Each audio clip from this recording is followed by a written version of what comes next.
Okay, hello everybody. Thanks for continuing to join us. I think it's afternoon for everybody, although forgive me if my time zone math is incorrect. Um, I'm Molly Toppy. I'm on the planning committee and from West Virginia University, 4-H agent in Wetzel County. And I'm going to be your room moderator and introduce Chad Proudfoot to you all. Just as a reminder before we get started, that we are recording the sessions and we'll be streaming them on our YouTube channel. So just be aware of that. You're welcome to use the chat feature in the Zoom room, but remember that disappears when the recordings get posted. So if you would like to engage in conversation, please check out our Discord, and I will put that link in the chat once we get started. And Chad's presentation and all the chatting around it will be on its own channel there in Discord. So I'd like to welcome Chad Proudfoot with his talk about acknowledging the past to help secure a better future. Chad is the 4-H Extension Specialist with Virginia Cooperative Extension, focusing on organizational systems.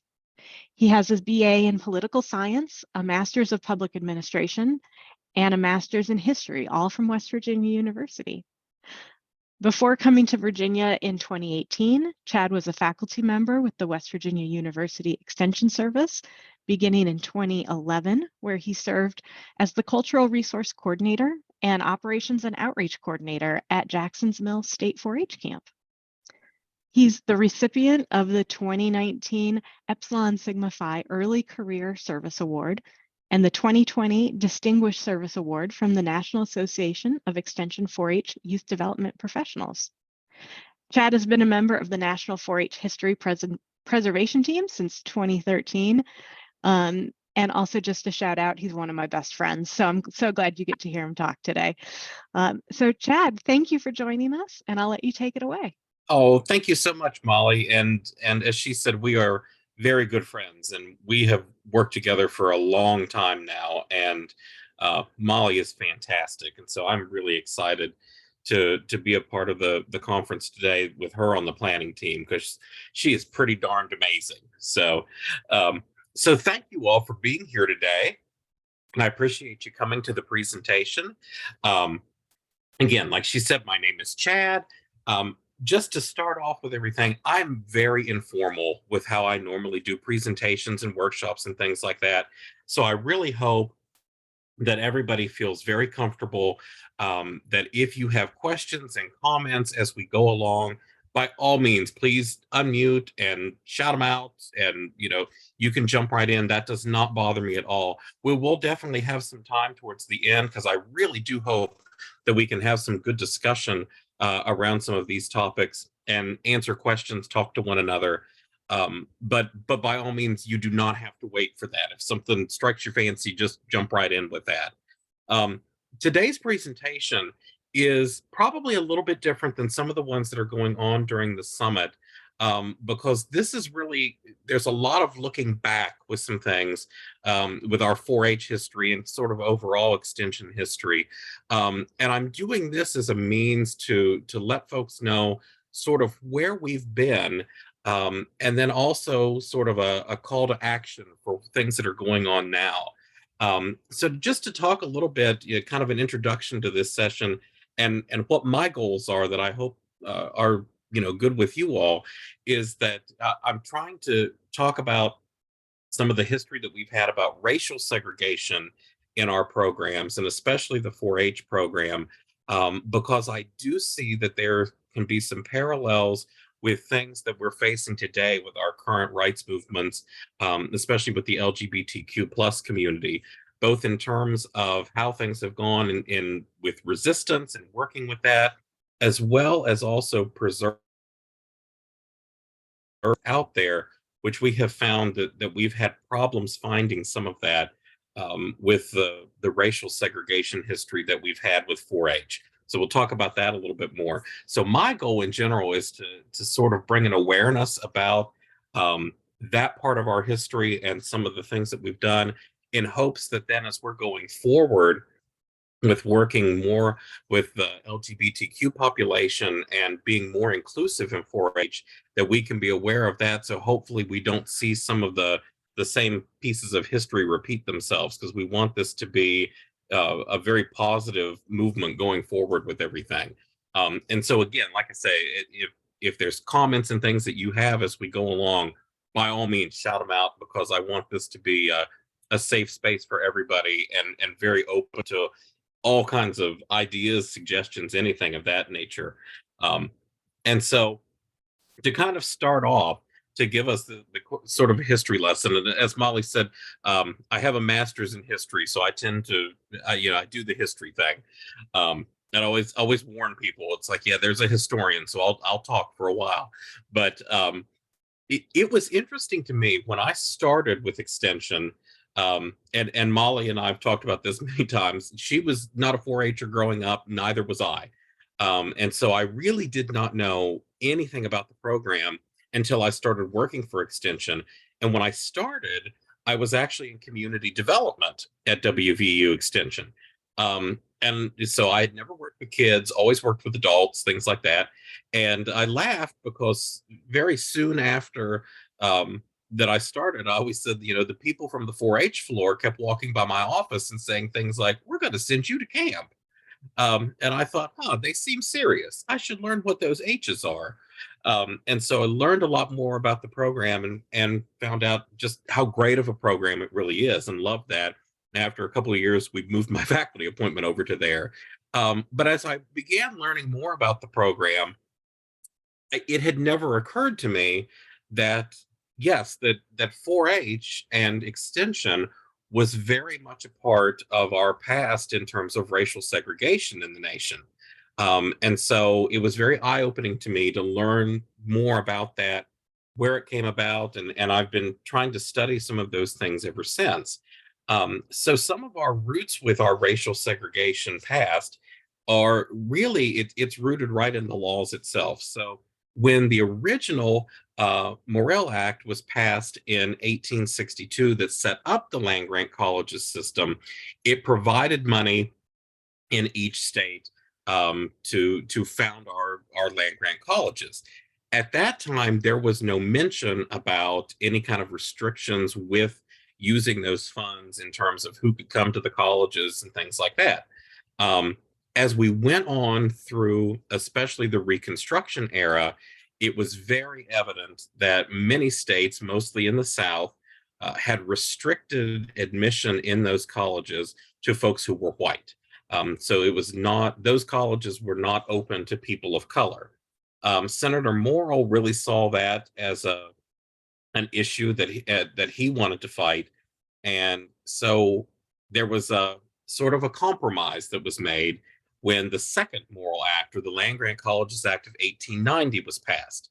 So that law stated that to receive the federal funds for your land grant colleges, that states either had to make their colleges open to people of all races, or they had to establish, or they could establish, a second college for people of color. Um, no one went the route of opening their doors to everyone. And so, as we said, mostly in the South, the folks in those states went ahead and took the second option of creating a second land grant college. And so that was how we got many of our 1890 institutions in the United States, and really the backbone of what are now the historically Black colleges and universities. So that's sort of the beginnings of that legally. Now, also, it's interesting of note that we often talk about how we have the segregation, the legal segregation in the South.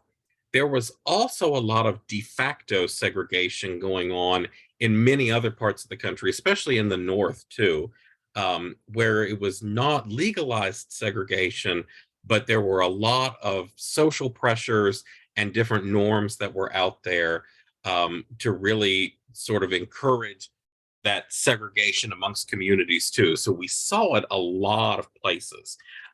So it wasn't just the South, but it was definitely the most prominent in the southern states. So this accounted in 4-H for segregated programs really in all areas of things. So this was segregated programs in schools because schools themselves were segregated. We had segregated clubs, we had segregated camps. It was really very prevalent throughout the entire system because the 1890 Act said that when you were setting up the second land grant college, that they had to do all of the same things. So as extension came into being in 1914 with the Smith-Lever Act, it really created two parallel extension systems throughout the nation. So you would have 1862 and 1890 colleges and extension services really serving a state side by side. So those were set up very much in tandem with one another. Some places they worked together some, but there was an entire system out there of Black 4-H clubs, school programs, agents, volunteers, camps, very, very much a well-developed system that was there. Um, Sorry, I just saw there was something in the chat. So um, I'll try and monitor the chat box as I can. It's hard when you share the screen with a PowerPoint. I'm sorry. Um, so I'll try and look for that too. But so really, we had these two parallel systems that were going on for a very long period of time, really up until the 1960s. And it was interesting as I began looking at some of these things. I realized that sort of the deficit that I came into this in terms of the education that we normally receive in these areas. I don't know about anybody else, and you're free to pop in and let us know. Um, I know my history education in public schools in West Virginia, um, things were presented very like linear topically, which I understand that it's an easy way to do that. But it was always presented to us very much along the lines of sort of like there was World War II. After World War II was the Civil Rights Movement. Um, and that culminated with the passage of the Civil Rights Act in 1964, the Voting Rights Act in 1965. And then that solved things and that was done. And then we moved, and then we had Vietnam and Watergate. It was never really presented as there were ongoing things in terms of civil rights, and that that there were still many things that we were dealing with today. I don't know if anybody else had things presented that same way, but it really made you sort of think that okay, well then there was this stopping point, and everything was fine after that. Um, that's sort of what we see too when we see the history of some of the way that this is presented in terms of 4-H. And so to give a couple examples of things that were out there of how we had these separate but inherently unequal programs, not only were there the clubs and camps and things, there was definitely very well documented differences in the amount of support that was received. So again, most of the time when funds were divided, the 1890 colleges got much, much less than their 1862 counterparts. And so that carried right along through to extension programs as well. So there's several accounts of especially extension agents and volunteers in the African American programs saying how they really didn't have much, but they did the best with what they could. And so that was very prevalent. And then even in terms of events. So um, I have a picture here. These are folks that were attending what was known as the Regional Black 4-H Camp. So two of our biggest events that we have now are National 4-H Congress and National 4-H Conference. In the beginning, that was called National 4-H Camp. Really, from the outset, those were always racially segregated. So those events were only open to white 4-Hers. And you can look back through and you see the photographs and things that they had there, and there are no people of color that are there, either in terms of youth, volunteers, employees, anything like that. Those were two very big events that were going on that got a lot of funding. They got a lot of external funding. We hear lots of tales of, especially National 4-H Congress that was in Atlanta, or I'm sorry, it was in Chicago for about 75 years before moving to Atlanta. They used to get just thousands of dollars in sponsorships from major corporations to provide dinners and banquets and all of these things. Those opportunities were only open to white 4-Hers. And so the African American extension systems worked to try and do something on their own. And so they established what was known as the regional Black 4-H camp. And so that was supposed to be, for the African American program, sort of the equivalent of a National 4-H Congress. So it was sponsored by the 1890 land-grant colleges. And originally it moved from state to state throughout the southern region before it finally found a more long-term home at Howard University in Washington, D.C., which is also an HBCU. So that was something that was seen very positively there with that. That they had what was really seen as a very prominent program. Folks were really happy to get selected for that. It was very positive. So there were lots of very positive examples of things with this regional camp. But interestingly enough, in the early 1960s, then there was an article in Jet magazine that was written about this that was very critical of the camp, not for the programming and not for the things that it was doing, but very critical of the fact that these much more prominent national events were not open to 4-Hers of color. And so that made the rounds in the 1960s through the USDA and caused a lot of consternation in around 1960, 1961. And unfortunately, then the sort of the outcome of all that was this regional camp was discontinued. So it took until 1962 for there to be any kind of desegregation of National 4-H Conference, but the regional camp was abolished prior to that. So instead of bringing folks together, the response was to just cut that one program completely. And so then, at least for a period of time, it left those folks with nothing, which is really a shame that was the outcome that came from some of those things. So as I looked into some of the information about this a little bit more, and we look at the sort of the national histories that have been done for 4-H, a lot of the information that I saw was sort of presented in the same way that my high school history was, in that there's very little talk about desegregation other than in the early 1960s.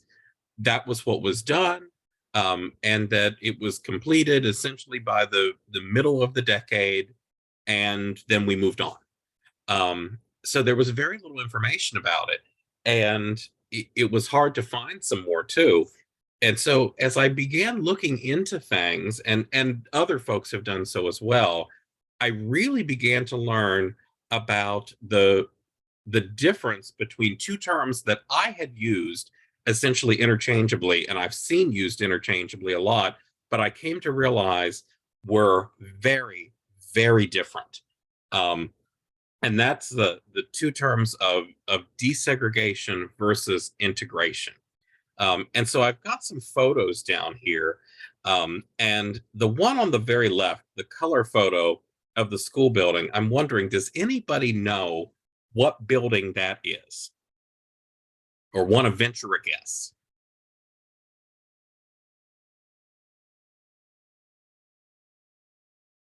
Don't everybody talk at once. Hey, is that the school in question that was at the center of the Brown v. Board of Education trial? Yes, absolutely. Way to go. You get the prize for the day. So that is Monroe Elementary School in Topeka, Kansas. And so that was one of the schools that was at the very center of that Brown versus Board of Education case. So wonderful, wonderful guess with that. The reason that I highlight that is because some of what they were doing with that case is very much in the same realm of what we were looking at in 4-H. A few years ago, I had the opportunity. I stopped by there because it is now become Brown versus Board of Education National Historic Site, and it's administered by the National Park Service.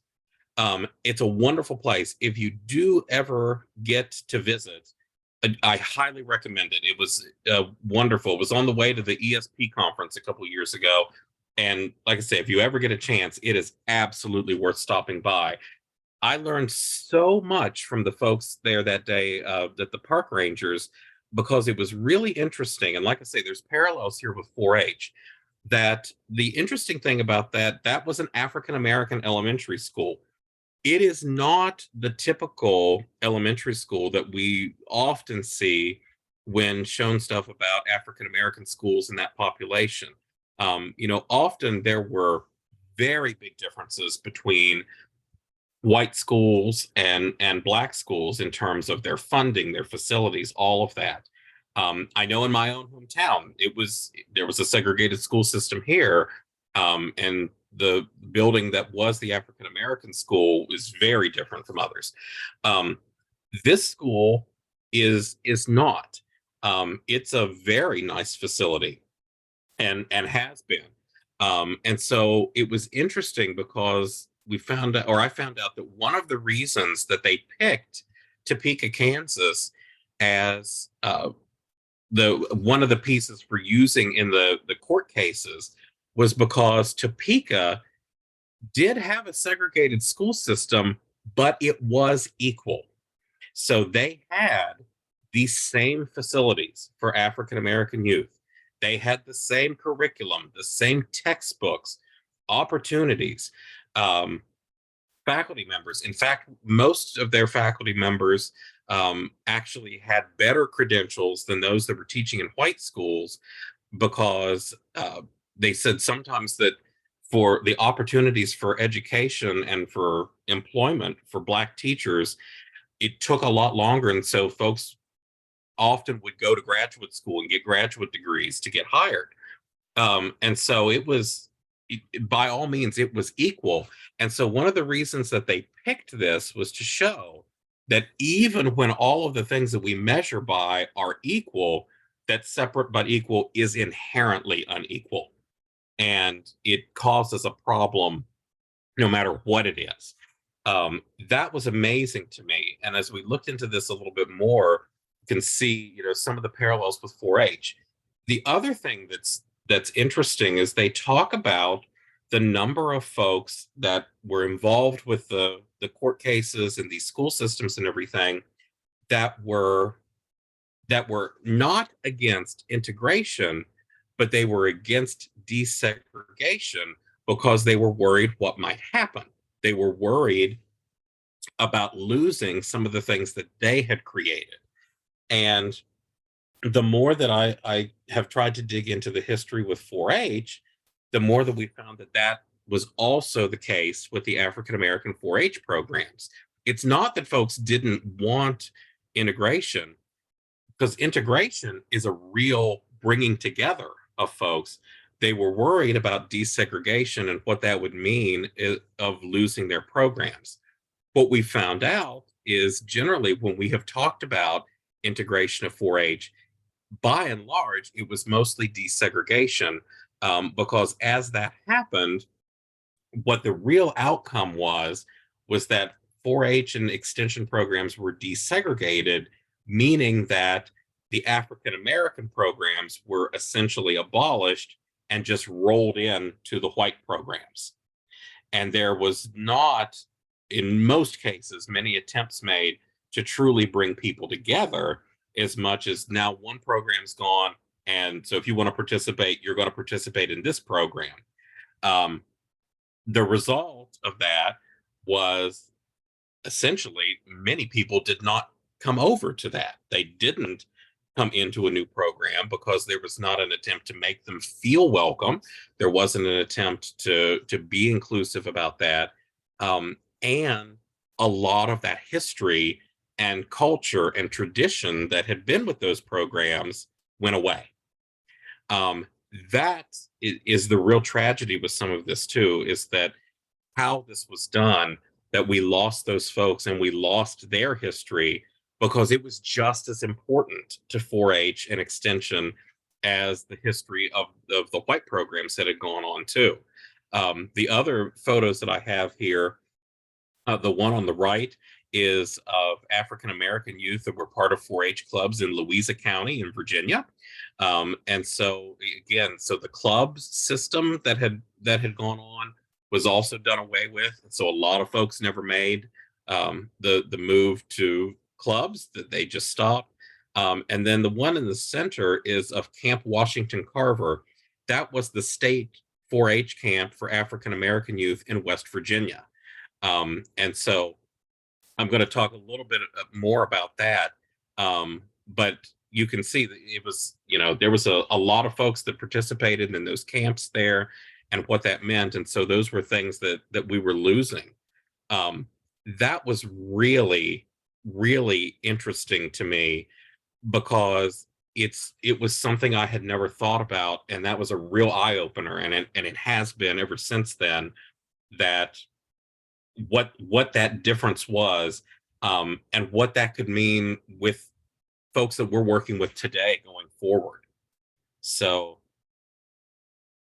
moving ahead, so some reactions to that desegregation. And I promise that I don't have that many PowerPoint slides too, because I know I feel sometimes like I get PowerPointed to death. So I only have a few, because I really am hoping that we can have a good discussion as well. On the right is a document that I found at the Lyndon Baines Johnson Presidential Library. Did some digging through the history of the USDA, and it was the Secretary's order from December 29th of 1964 that sort of finally mandated that the desegregation of federal programs for USDA. So this is generally the document that finally said, okay, all extension programming, including 4-H, must desegregate. There had been some things prior to that, but that was the final order that came down saying, okay, now we're going to do this. And for a lot of the southern states, this then became the first attempts that they made to do something. But some of the reactions to that reactions to desegregation were very interesting. Several years ago, we were trying to determine what would have been the first desegregated camp in the South. And so did a kind of a quick survey around to see if we could find dates and information. And Mississippi and South Carolina were interesting because those were two states that did not take any action on desegregation with their 4-H programs until after the passage of the 1964 Civil Rights Act. And the response that they had was they completely shut down their 4-H programs for a couple of years. So there was not any attempt made to desegregate immediately. They closed clubs, camps. They decided to abolish their entire programs for a couple of years rather than have to racially desegregate. West Virginia is also an interesting example, and pretty unique because West Virginia had two institutions because it was a segregated state. So the 1890 institution was West Virginia State College. It's now known as West Virginia State University. And so that had been the 1890 school. West Virginia did react rather positively to desegregation after Brown versus Board of Education, in that the state generally desegregated its school systems pretty much right after that. The result of this was that West Virginia State College stopped being a primarily African American institution and started having a lot more white students. So in the mid 1950s, the West Virginia State Legislature commissioned a consultant from from Tennessee, to come in and look at some things with higher education. And the consultant recommended that since schools had been desegregated, that there was really no need for a second land grant school and so that West Virginia State College should just relinquish its land grant status. There has often, and there is still ongoing debate in West Virginia of whether the school administration itself was involved in this decision or whether it was just action that was taken by the State Board of Education, which governed most higher education at that time. But the result of which was that that was what they did. They did relinquish West Virginia State College's 1890 land grant status. And the report even said that by doing this, that they thought that there would be some pushback from alumni and the African American population, but that it was something that folks would just get over, and that there would be the loss of some federal funding, but it really wouldn't amount to much. It was really, it's given very short shrift in the whole point of things. And reading it was very disconcerting to see that there was that little care given to anything about the college and its history and its traditions. And so one of the things that it said in there was by doing so that they would transfer all extension programming to West Virginia University, which is exactly what happened. And so the result of that was, again, most African American youth, volunteers, did not make the move to come over to already established white programs. A lot of the Black educators and folks who worked for Extension lost their jobs. They did not come over either. And one of the recommendations was to go ahead and transfer Camp Washington Carver over to WVU as well. This is the only sort of semi-success story or part of the story in that there was enough folks that rose up from the African American community, and they lobbied the legislature. And some of the letters and things that I have read is folks essentially said, you have taken everything away from us. You took away our school, you took away our programs, you took away our 4-H programs that we knew. Please don't take our camp too. And so the legislature did agree not to transfer the camp to WVU, and it stayed under the management of West Virginia State College until the 70s, when it became a part of the state's Division of Culture and History. But to me, that's a very tragic story. And we know that there's stories like this that happen throughout the South, and probably in other parts of the country too, in different respects. And so being a part of the National 4-H History Preservation Team, over the last couple of years, we've tried very hard to get more information about this and to find out other stories. West Virginia State College has a little bit of a somewhat happy ending in that in 2001, there was an act of Congress that was championed by one of our U.S. senators, Robert C. Byrd, that reinstated its 1890 land grant status. So it took from the mid-1950s until 2001 to get that back, but it was still, it's a special status that it has. So it never really regained quite the prominence that it did have. Some of the other things that we've seen as we've tried to look up this history is there's also, from what we can tell, been a very concerted effort to make the history of segregated 4-H programs go away. It is extremely difficult to find out information about these programs. And the more we look, sometimes the harder it gets.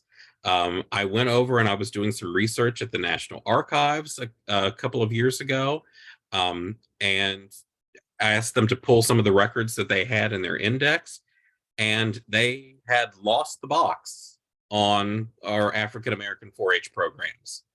And I feel bad. The folks that were working there were really, they were kind of dismayed too. They came out, they said, we've never had this happen before. We don't know what's happened. The box is missing. A lot of other repositories where you would hope to find things, we have had a hard time finding stuff.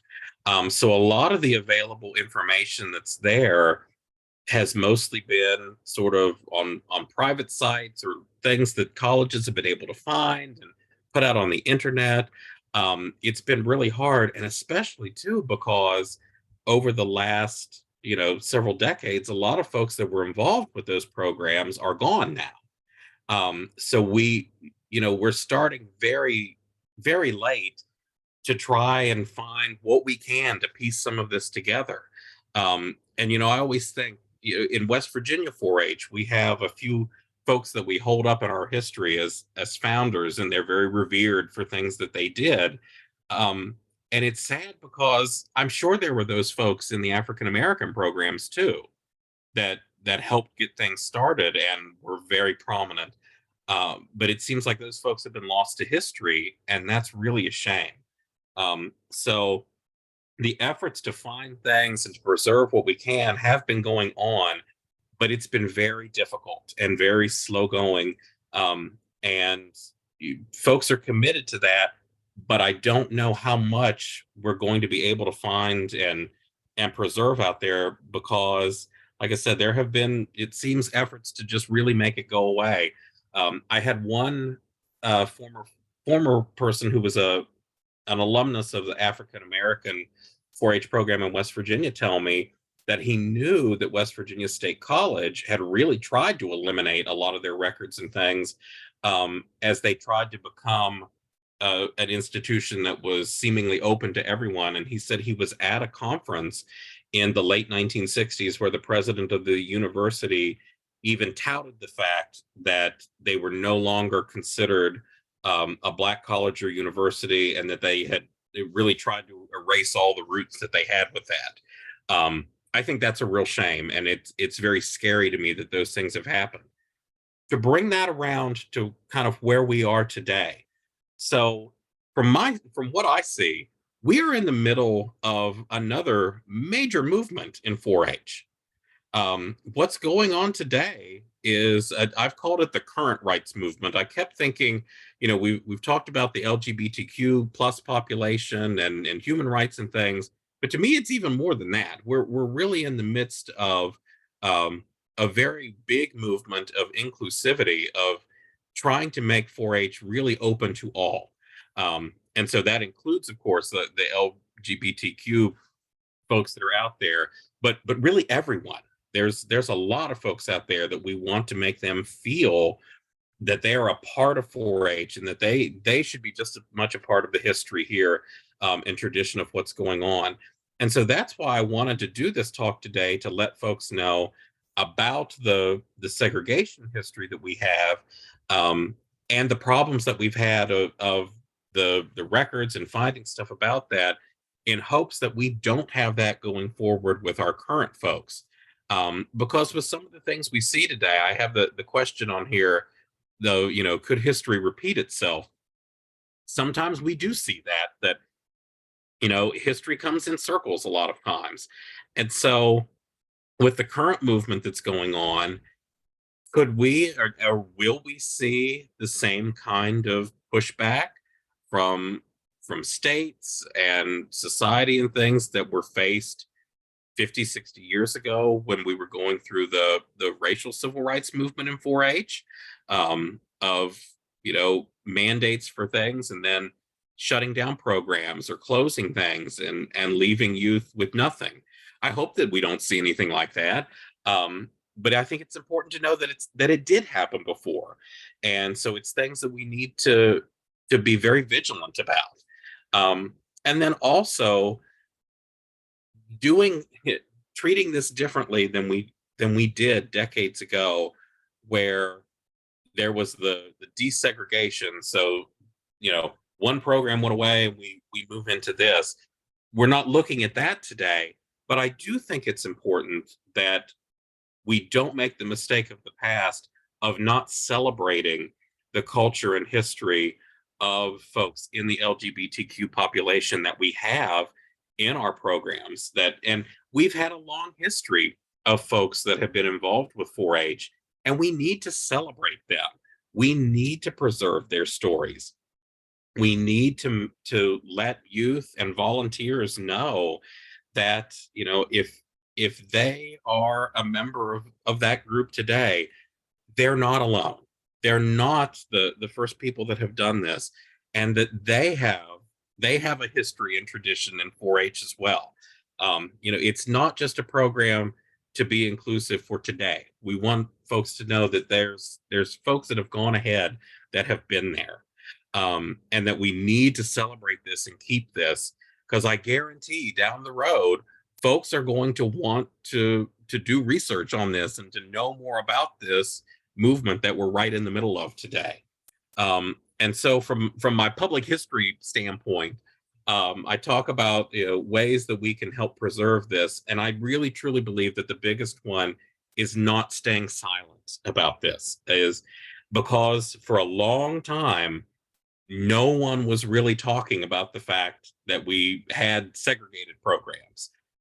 That was messy history. It wasn't happy, and we wanted to be happy and, you know, go forward. Moving forward is great, but when you're not acknowledging what has happened in the past, we're losing that, and then we're really losing a piece of ourselves. And so, don't stay silent. And so, I really encourage folks to talk about these things and to keep records of what's going on now. We are at a wonderful place in time, in my opinion, because you know, in the past we've done things like oral histories and stuff like that, but today, we, if it even shows up, we all have these wonderful devices, our phones. I'm an Android person. I'll just go ahead and admit that. But I see Molly shaking her head. I have an Android phone, an Apple iPad, and a PC laptop. So I try and cover all the bases. But it is much easier for us today to capture important moments and stories, because it's essentially right at our fingertips. So we can encourage youth to talk with other folks and to get their histories down, to video them, for youth to record things on their own that are important to them, and find ways to keep that, because we don't want to lose these things again. And then depositing information is also really important, of looking for places where we can take some of this information and make sure that it's not going to be lost. And we're kind of, there's a double-edged sword with some of our technology now. From a historian standpoint, you know, my master's is in public history. We did really good with record keeping until about the late 1980s and early 1990s, because everything was on paper. People sent memos. There was all this stuff that you could keep and see. When the PC age came around and we started working on personal computers at our desks and keeping things, we suddenly stopped seeing as much actual written record stuff, and there were more electronic files. But for a long time, we weren't good about how those were going to be stored. So there's a real gap there, where there's technology that's now very much outdated, and there was really no way to keep those records or to get to those. That's the kind of thing that we do have to be careful of today, is we want to make sure that not only are we saving that history, but we're making sure that it gets someplace where it is going to be able to be accessed and kept. So I encourage folks to look into, especially your university libraries and university archives. They are normally at the forefront of being able to keep that kind of information, and to find ways that it's done. Oh yeah, I see Molly posted about, yeah, the age of the floppy disks. I can only imagine what has, all of the beautiful, you know, English papers that I saved on a floppy disk that, you know, could have won me a Pulitzer, I'm sure, are long gone. And I still remember the age of when floppy disks were the actual, like, 5.25-inch floppies. But your university archives are normally a really good place to find out ways to keep that, and how things can move to a university archive, so that they can be kept forever. Another thing that I think is important with this is really making sure that we're involving our youth as we do it, because there's I don't know what anybody else thinks, but working in 4-H, it seems amazing to me that there's a lot of issues out there in the world that kids seem to really understand, and they can often come up with really great ways for dealing with stuff and solving problems and working on things. I have yet to be let down when youth have been involved in some sort of problem solving and discussion and things. We as adults often don't give them enough credit. They're really good. And so I think involving youth in this process of letting them know how important this is, that they can come up with some great ideas for how to do stuff. And then also, again, being creative. I I am no expert by any means in all of this. And so I don't ever claim to be the be all end all. There might be some really cool methods out there for capturing these stories and this movement, and making sure that this history is out there so people can remember it. And so I encourage anybody to be working with that and to work with one another to really gain some insight of think of things that we can do for some of this. Um, I really that's I've gone about 45 minutes now. That was the big PowerPoint stuff that I have, because like I said, I did not want to PowerPoint overload everybody. But I did want to have some time for us to talk, because I'd love to get your feedback on this and what you all think, and answer questions and just generally have a discussion around some of this history and this topic to see what you all think. So the floor is open.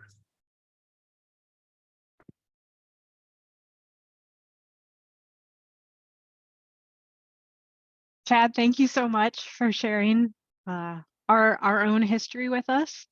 I am not a history person, and yet Chad and I remain friends because I can listen to him tell historical stories, and I hope you all stayed engaged throughout that. We had some comments in the Discord, and one of them I really agree with, and that this messy history of ours has to be talked about, and the rough stuff is so incredibly important to amplify. So thank you. Thank you for giving light to it and talking about it. Oh, sure. And I will apologize. I haven't been monitoring the Discord as I've been doing this, and part of it is I'm not really sure yet how to use Discord, but I'm trying. Kids teach me lots of things, and technology is definitely parts of some of that. But talking about the messy history, it's interesting. If I can tell a quick story, one of the first years that I was with 4-H, I taught a class at one of our state camps, older members conference, and so we did a week-long class of talking about the history of segregation in 4-H. I was really amazed at how engaged the kids were with that. But it was so funny too, because we talked about it, and the youth that were there were just appalled, and oh, they couldn't believe we'd done this, and this was awful, and why didn't anybody ever talk about this? And then we brought up that West Virginia State College, or now West Virginia State University, had its land grant status back, and so it has extension programs now, and it has a 4-H program, and they switched immediately and said, well, they can't do that. We're the 4-H program. They can't do those things. And so then it was interesting, because of course they're teens. So we pumped the brakes a second, and I said, whoa. You just said, you've said all week, this was awful. We should have done these things. But now you're trying to say that you don't think that college should be able to do 4-H programs? How's that any different? And I remember one of the, and everybody was, they were just kind of stunned. And I remember one of the youth was like, oh my gosh, I never thought about that. Their clover is our clover too. And then we had a wonderful discussion about some things of working together. But again, it was, the youth came to realizations of stuff on their own. And then they had wonderful discussions about, ways that we should move forward as a program very positively. So I agree with you. I think, the messy history it's not always fun to talk about, but I think it's very important. Were there other discordy things too? There are, and you don't have to worry about looking at them. That Oh, can be my excellent. job. You rock, Molly. Okay, so another question. Have other states done this work on their history? I know Minnesota just released a truth report about what happened with the land grab and how that has impacted the state. Yes, some states have, and I know that some states at the least have tried or are trying. The part about the land grant system coming from lands of indigenous people, that has become pretty prominent in the last couple of years. And so that's another important topic that's out there, and it all goes hand in hand. So I know that that's something that states either have done, some are working on it. I think that we will probably see more states doing that as they can. Um, but in terms of the segregation of programs, I think some states have wanted to, and folks have tried. Like I said, it's been very, very difficult to find a lot of information out there. And I've talked with a couple of other historians who have worked on this, and the general response has been, I wish you the best of luck, because there's just not a lot that's left. And that's sad and scary all at the same time. And that's why I say I don't want that to happen again with the wonderful progress that's being made now. Yeah, Allie made a comment in the Discord, and I know she wouldn't be shy to unmute herself and talk in Zoom, but she was thinking about some parallels. I'm thinking of a conversation I had with a colleague just a few weeks ago that felt overwhelmed or fearful of fully including trans and non-binary youth in overnight camps. Their first response was just not to do camps anymore. Mm-hmm.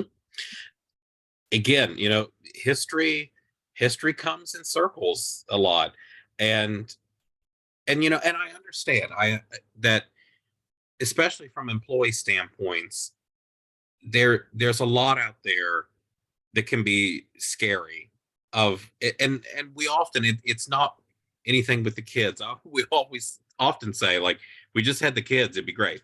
But trying to figure out the logistics and the pushback from parents and a community, and all kinds of things that are scary in the world out there.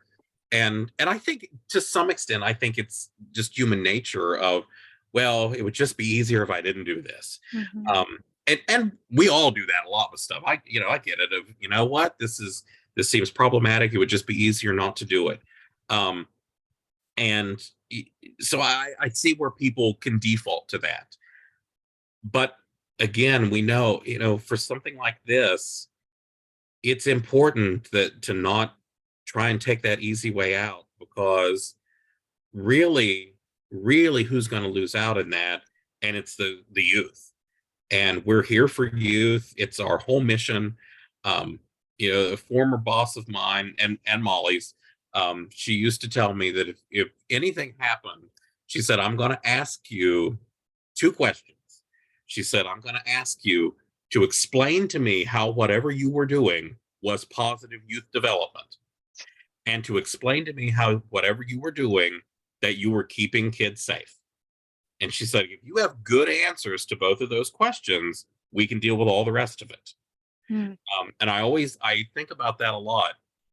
But I think you're right that, it may be hard, but we have to be there for these youth. And we know that if we're not there, and I'm not saying that we're the only folks that are there, but when we're not there, and there aren't the caring adults, and there aren't the programs that are providing these services, I think we've seen, just the kind of harm that can happen. And we know that this population of kids face much higher rates of suicide. There's just a lot out there that they're facing in the world. And so I'm one of those folks. I keep saying, I know it might be hard, but I would much rather be on the side of being a part of the solution. I will unmute. First, just Hey, say Al. thank you. Hi, hi, I'm Allie.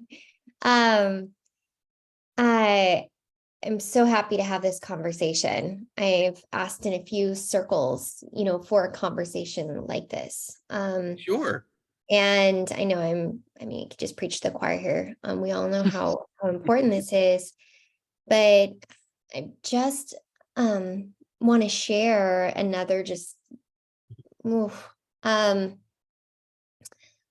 so a few years back, I coded social media responses on National 4-H's page to their response to racial injustice after George Floyd's murder.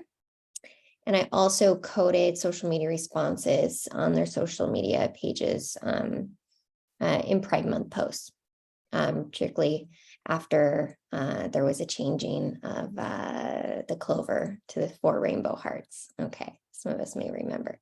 Oh, yeah.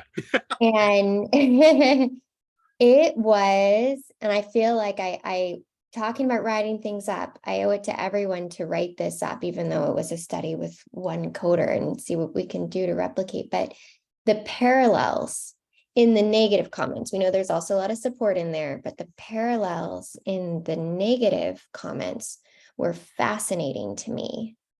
Wow. And number one, 4-H is being political. And then there's like a slew of related subcodes there.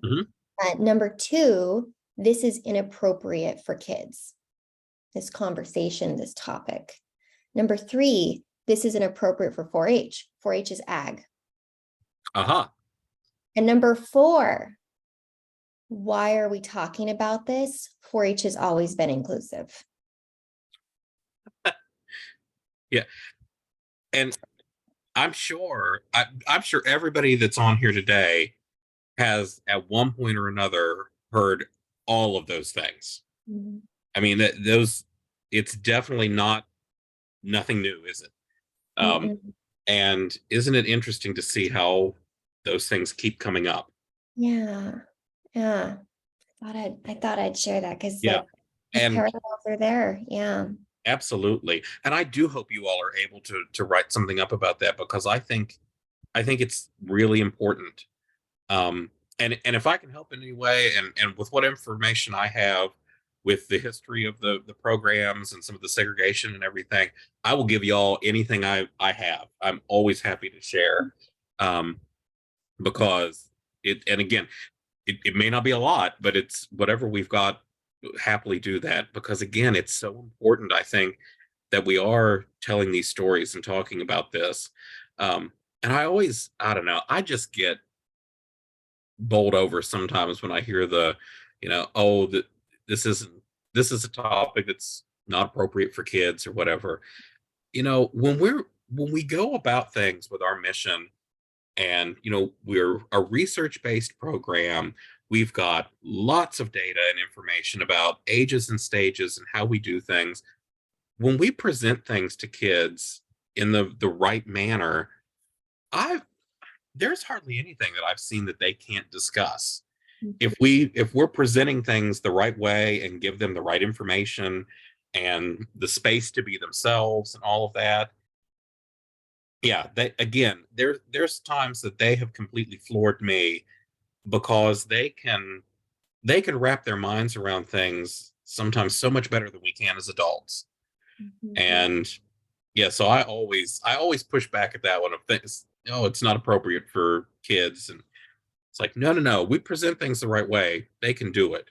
And Molly knows too. We had an administrator a few years ago that he thought very much along those lines of, it was actually kind of a mixture of, this isn't appropriate to talk about with kids, and we should just not do this. It's just easier if we just don't talk about this at all. And that doesn't fly. And thank goodness he's no longer there. So yeah, I mean, if 4-H, if you look at our mission, our vision, our values, if we don't believe in the capacity of youth, then what are we even doing, right? Yeah, absolutely. Thank you so much for this. Oh, thank you. I appreciate you being here. Yeah, Chad, you've had some really thankful comments in the chat and also over in Discord. I would definitely encourage this group to continue these conversations in Yeah. the Discord channel for Chad's session. I think he will find his way over there and is happy to talk and share more resources. I hate to do this, but I'm going to kick you all out, and I kick you all out of the Zoom room with my heart, with love, but it's time to move on. I put the link there for our next sessions. Take a look at those. That's going to start at 1:30, wherever you may be. And Chad, thank you again for joining us. Oh, thank you all so much. And I look forward to keeping the conversation going in the Discord. But thank you for being here. And I hope it was at least not too awful for folks. I try and be not boring at least. So I hope it was okay. But y'all have a great day. Take care. Thanks, Chad. Bye-bye.